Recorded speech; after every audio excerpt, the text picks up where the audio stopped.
ಈ ಸಲ ಸಮೀರ್ ಒಂದು ದೊಡ್ಡ ಜಾಲದಲ್ಲಿ ಸಿಗಾಕೊಂಡ ಅನ್ನಿಸ್ತಿದೆ. ಅವನ ಹಳೆ ವಿಡಿಯೋದಲ್ಲಿ ಪರ್ಟಿಕ್ಯುಲರ್ ಆಗಿ ಯಾರದೇ ಒರಿಜಿನಲ್ ಹೆಸರುಗಳನ್ನ ತಗೊಂಡಿರಲಿಲ್ಲ, ಬಟ್ ಈ ಸಲ ತಗೊಂಡಿದ್ದಾನೆ. ಅಂಡ್ ದ ಪ್ರಾಬ್ಲಮ್ ಈಸ್ ಕಾನೂನು ಅವರೇ ತಪ್ಪಿತಸ್ಥರು ಅಂತ ಇನ್ನೂ ಡಿಕ್ಲೇರ್ ಮಾಡಿಲ್ಲ. ಕೆಲವೊಂದು ಸಣ್ಣ ಸೂಕ್ಷ್ಮತೆಗಳನ್ನ ಹೇಳ್ತೀನಿ ಕೇಳಿ. ಧರ್ಮಸ್ಥಳ ಗ್ರಾಮ ಪಂಚಾಯಿತಿಯ ಸುದ್ದಿಗೋಷ್ಠಿಯಲ್ಲಿ ಪಂಚಾಯಿತಿಯವರು ದಾಖಲೆ ಇಟ್ಟಿದ್ದಾರೆ. ಅನಾಥ ಶವಗಳ ಅಂತ್ಯ ಸಂಸ್ಕಾರಗಳ ದಾಖಲೆ 1980ರಿಂದಲೂ ನಮ್ಮ ಹತ್ರ ಇದೆ. ಅಂಡ್ ಅದು ಆಡಿಟ್ ಆಗಿ ಗೆಜೆಟೆಡ್ ಆಫೀಸರ್ ಸೈನ್ ಆಗಿರೋ ದಾಖಲೆಗಳು ಅಂತ ಹೇಳ್ತಿದ್ದಾರೆ. ಅಂಡ್ ಅಷ್ಟೇ ಅಲ್ಲ, ಅವರು ಆ ಅನಾಥ ಶವಗಳ ವಿಚಾರವಾಗಿ ಹೇಳಿದ ಮಾತು ನಾವು ಯೋಚನೆ ಮಾಡಲೇಬೇಕಾಗಿರೋದು. ಧರ್ಮಕ್ಷೇತ್ರಗಳಿಗೆ ಬರೋ ಜನರ ಮನೋಕಾಮನೆ ಒಂದೇ ರೀತಿ ಇರಲ್ಲ ಅಂತ ಹೇಳಿದ್ದಾರೆ. ಫಾರ್ ಎಕ್ಸಾಂಪಲ್, ನಿಮಗೆ ಮುಕ್ತಿ ಭವನ ಗೊತ್ತಾ?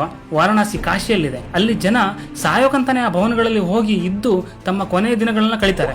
ಅಲ್ಲಿ ಮುಕ್ತಿ ಭವನ ಮಾಡಿದ ಉದ್ದೇಶನೂ ಅದೇ, ಅನಾಥ ಶವಗಳು ತಡೆಯೋಕೆ. ಇವನ್ ಲಾಯರ್ಗಳು ಕೂಡ ಯಾರ ಹೆಸರನ್ನು ತಮ್ಮ ಬಾಯಿಂದ ಹೇಳ್ತಿಲ್ಲ, ಯಾಕಂದ್ರೆ ಅವರಿಗೆ ಕಾನೂನಿನ ಅರಿವಿದೆ. ತಪ್ಪಿತಸ್ಥರ ಹೆಸರು ಬಿಡಿ, ಬಂದಿರೋ ಅಂತಹ ಸಾಕ್ಷಿಯ ಹೆಸರನ್ನು ಕೂಡ ಅವ್ರು ಬಾಯಿ ಬಿಟ್ಟು ಹೇಳ್ತಿಲ್ಲ. ಸಮೀರ್ ಹೇಳ್ದ ಹಾಗೆ. ಸೊ ಅವ್ರು ಐಡೆಂಟಿ ಡಿಸ್ಕ್ಲೋಸ್ ಮಾಡೋದಾಗ್ಲಿ, ಇನ್ನೊಂದು ಮಾತಾಡೋದಾಗ್ಲಿ ಇದು ಒಳ್ಳೇದಲ್ಲ. ಆರೋಪಿ ಯಾರಂತ ಹೇಳಿ ಅದು ಸ್ಟೇಟ್ಮೆಂಟ್ ನೋಡಿದ್ರೆ ಗೊತ್ತಾಗುತ್ತೆ. ಈ ಸಲ ಈ ಕೃತ್ಯ ಪ್ರೂವ್ ಆಗದೆ ಹೋದ್ರೆ, ಸಮೀರ್ ಹೇಳಿದ ಪ್ರತಿಯೊಂದು ಹೆಸರುಗಳು, ವಿಚಾರಗಳು ಪ್ರೂವ್ ಆಗದೆ ಹೋದ್ರೆ ಕಮೆಂಟ್ ಮಾಡಿ ಮಾಡಿ ವಿಡಿಯೋ ಮಾಡಿಸಿದವ್ರು ಯಾವನೂ ಬರಲ್ಲ, ಇದಂತೂ ಸತ್ಯ. ಅಂಡ್ ನಾನು ನನ್ನ ವಿಡಿಯೋಗಳಲ್ಲಿ ಈ ವಿಚಾರವಾಗಿ ಮಾತಾಡೋ ಅಂತ ಕಮೆಂಟ್ ಮಾಡಿದ ಪ್ರತಿಯೊಬ್ಬರ ಐಡಿಗಳನ್ನ ಸ್ಕ್ರೀನ್ಶಾಟ್ ಮಾಡಿ ಇಟ್ಕೊಂಡಿದ್ದೀನಿ.